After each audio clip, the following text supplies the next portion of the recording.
Salamlar, vaxtınız xeyir olsun. Mən Adgüzəl Lakşin, insan psixologiyası metodisti.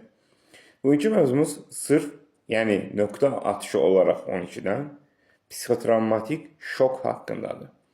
Bu nə deməkdir? Yaxud bunun izahı, səbəbləri nədən yaranır və həlli olaraq bunlara nə etməlisiniz? Adətən bakalavr tələbələrində yaxud abituriyent vaxtı universitetə imtahan verən zaman baş verən hal olur bu. Daha çox qlobal şəkildə belə deyək, özünü göstərir. İmtahana girir və bildikləri qalır bir yanda, bilmədiklərinin üstünə düşdükdən sonra anidən bir şok yaranır və buna psixotravmatik şok deyilir və nəticədə bildiklərini də belə unutmağa çalışır. Unutmağa çalışır beyin.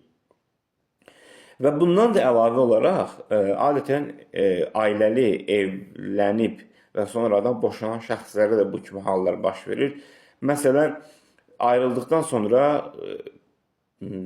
bir qarşı tərəfi istəmə, həddindən çox, yaxud kin olsa da, nifrət olsa da, yenidən bağlanma kimi meyarlar yarandığı təqdirdə onu unuda bilməmək onlarda ağır bir psixotravmatik şok yaradır. Yəni, xatirələri, anılar belə deyək də, beyinə vurduqca yenidən həmin hissləri qabarıq hala gəlir və travmatik şok o halda olur ki, həmin şəxsi tapa bilmir evinin içərisində.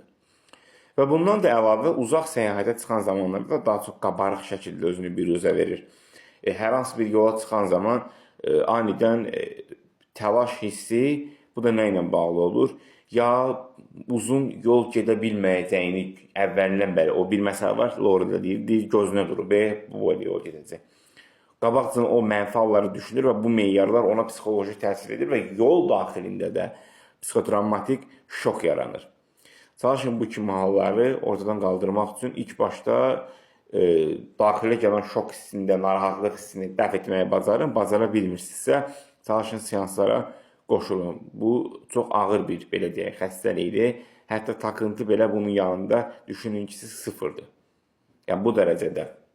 Bəzən bu kimi səhv hallar düşünə bilərsiniz ki, keçidi də ola bilər, yaxud belə deyək, necə bir xəstəlikdən digər xəstəliyə keçid kimi xeyr. Bu xəstəlik sırf təməl olaraq yaranır və birbaşlı xəstəlikdir. Yəni, daimi olaraq insanda gedir, müalicə olmadığı təqdirdə daha çox qabarıq şəkildə özünü biruzə verir.